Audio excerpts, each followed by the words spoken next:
नमस्कार दोस्तों, मैं हूं UK Trivedi, lecturer electrical engineering, GPC Sawai Madhopur. आज हम estimating costing and design of electrical installations subject code 303 में 220/132 kV GSS का हम सिंगल लाइन डायग्राम आज स्टडी करेंगे। ये एक बहुत ही इम्पोर्टेंट टॉपिक है, अक्सर एग्जाम में पूछा जाता है।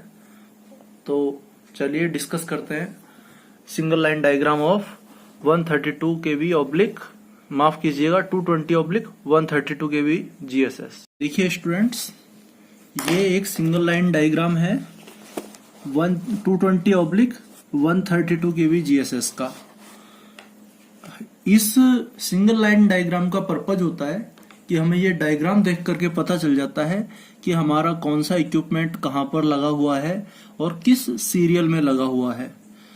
ये सारा आइडिया हमें एक सिंगल लाइन डायग्राम से पता चल जाता है। तो चलिए देखते हैं।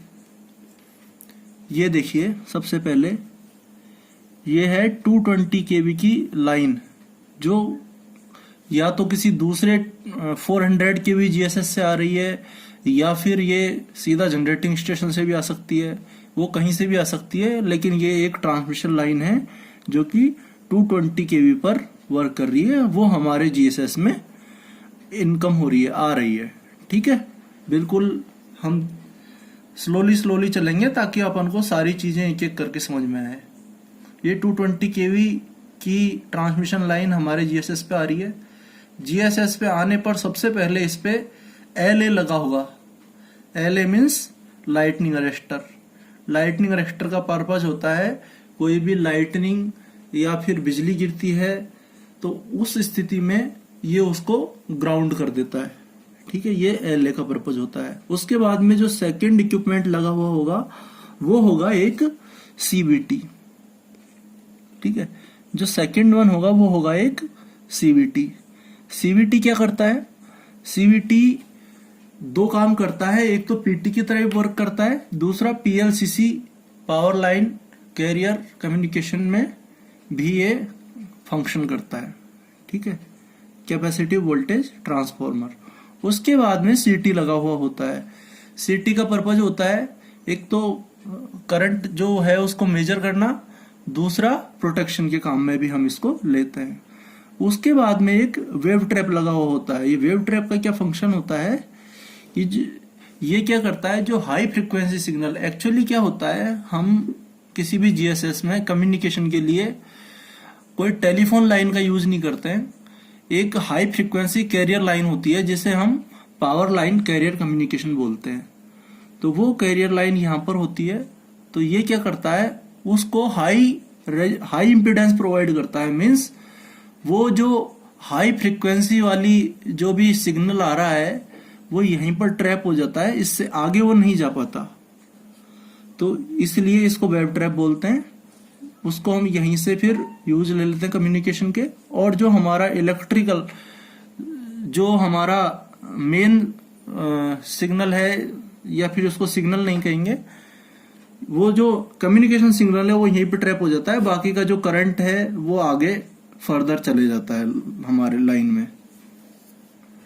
ठीक है, ये कम्युनिकेशन के काम में आता है और ये कम्युनिकेशन सिग्नल को हाई इम्पीडेंस प्रोवाइड कराता है ताकि ये आगे ट्रेवल नहीं करता। ये वेव ट्रैप का फंक्शन हो गया। उसके बाद में अब हम आगे चलते हैं। हम यहाँ पर आ गए।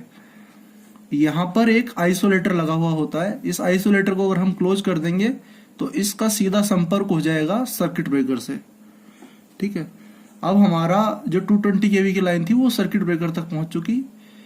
220 kV के GSS में दो मेन बस होती हैं, एक मेन बस 1 एंड एक मेन बस 2। ये हमारी सिस्टम की रिलायबिलिटी को भी बढ़ाती है। कभी एक बस पे मेंटेनेंस करते हैं तो हम दूसरी बस को काम में ले सकते हैं, और इससे हमारा सिस्टम रिलायबल रहता है। कभी कोई एक में प्रॉब्लम हो जाती है तो हम दूसरी से सिस्टम को चला सकते हैं। ठीक है, तो अभी सपोज हमने मेन बस फर्स्ट को चार्ज किया हुआ है तो इस वाले आइसोलेटर को क्लोज कर देंगे। तो जो हमारा सप्लाई यहाँ पर थी वो अब इन चीजों से होते हुए मेन बस पर आ गई है, मेन बस फर्स्ट पर। ठीक है, अब हमने इस सप्लाई को अपने GSS पे प्रॉपर एंटर करवा लिया। ये 220 kV का मेन बस पे हमने इसको ले लिया। अब क्या करेंगे, यहां से आइसोलेटर क्लोज कर दिया। आइसोलेटर क्लोज करते ही ये जो सप्लाई है ये इस सर्किट ब्रेकर पर आ गई। ठीक है, कोई दिक्कत नहीं है। पहले हमने यहां पर ली मेन बस पे, मेन बस से फिर ये आइसोलेटर लगाते ही इसकी कनेक्टिविटी हो गई यहां पर। उसके बाद में अगर हम फर्दर इसका एक और सर्किट ब्रेकर लगाते हैं ये वाला, तो ये देखिए आप, ये जो हमारा जो भी सप्लाई है वो यहां पर आ गई। अब यहां पर हमारा ट्रांसफार्मर है, ट्रांसफार्मर से पहले हमने एक सीटी लगाया हुआ है और एक एल लगाया हुआ है ट्रांसफार्मर के प्रोटेक्शन के लिए। ये ट्रांसफार्मर हमारा 220 kV को 132 kV में कन्वर्ट कर देगा। एल दोनों साइड लगाते हैं हम, HV साइड में भी एंड LV साइड में भी, और CT भी दोनों साइड लगाते हैं, दोनों साइड का मेजरिंग करने के लिए। उसके बाद में हमारा अब जो 220 kV पे जो सप्लाई थी वो 132 kV पर चेंज हो गई, कन्वर्ट हो गई। ठीक है, अब हमने क्या किया, इस सप्लाई को यहां पर ले लिया, यहां से एक और आइसोलेटर को क्लोज किया तो इस सर्किट ब्रेकर पर आ गई सप्लाई। ठीक है, आप आराम से देखिए, ये देखिए, ये CT से हमने यहां से लिया, इस सर्किट ब्रेकर, इस आइसोलेटर को क्लोज करते ही यहां पर आ गई, और इस आइसोलेटर को क्लोज करते ही ये मेन बस पे आ गई। अब ये हमारी 132 kV की मेन बस है वो चार्ज हो गई। ठीक है, यहां से आई सप्लाई, इसको नहीं करना है अभी क्लोज, इसको किया और ये यहां पर आ गई। तो पहले हमने क्या किया था, यहां से आया, उससे ये वाली मेन बस चार्ज की थी, फिर ट्रांसफार्मर से हमने इसको 132 kV में कन्वर्ट किया, फिर 132 kV से ये 132 kV की मेन बस चार्ज कर ली। अब हमारे पास में जो सप्लाई है वो 132 kV की मेन बस में सप्लाई है। ठीक है, अब हम क्या करेंगे, 132 kV से हम इस सप्लाई को फर्दर जहां भी हमें रिक्वायरमेंट होगी, ये एक सर्किट ब्रेकर लगा दिया। ये सर्किट ब्रेकर लगा करके हमने यहां पर अगर सप्लाई आ गई, ये इनकमर पे आ गई, इनकमर से हमने यहां पर सप्लाई ले ली और यहां से सप्लाई लेके इसको फर्दर हमने आगे पहुंचा दिया।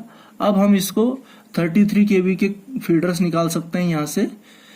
तो ये इसका मेन ये लेआउट है कि किस तरह से सप्लाई को हम GSS में 220 kV पे एंटर करवाते हैं, फिर इसको डाउनग्रेड करते हैं, इसका जो वोल्टेज है इसको 132 kV से माफ कीजिएगा 220 kV से 132 kV में कन्वर्ट करते हैं, फिर 132 kV की मेन बस को चार्ज करते हैं, और फिर इससे फर्दर हम आगे फीडर्स निकाल सकते हैं 33 kV के। तो ये इसका सिंगल लाइन डायग्राम है। बहुत ही सिंपली मैंने आपको समझाने की कोशिश की है। आप इसको अगर धीरे धीरे देखेंगे आपको सारी चीज पूरी की पूरी समझ में आ जाएगी। मैंने एक चीज आपको पहले छोड़ दी थी, एक ये लाइन और दूसरी ये लाइन। तो मैं आपको ये बता दूं, ये जो दोनों लाइन है, ये वाली लाइन है 220 kV ऑक्सिलरी बस और ये है 132 kV ऑक्सिलरी बस।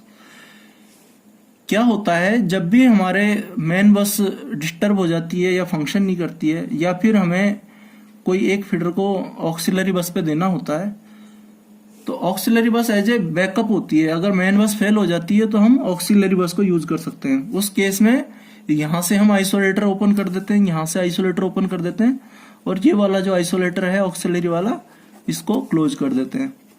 ठीक है, तो ये सप्लाई फिर मेन बस पे ना होकर के ऑक्सिलरी बस पे हो जाती है।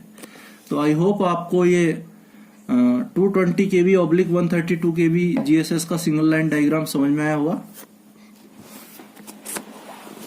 तो आई होप आपको ये समझ में आया होगा। Thank you.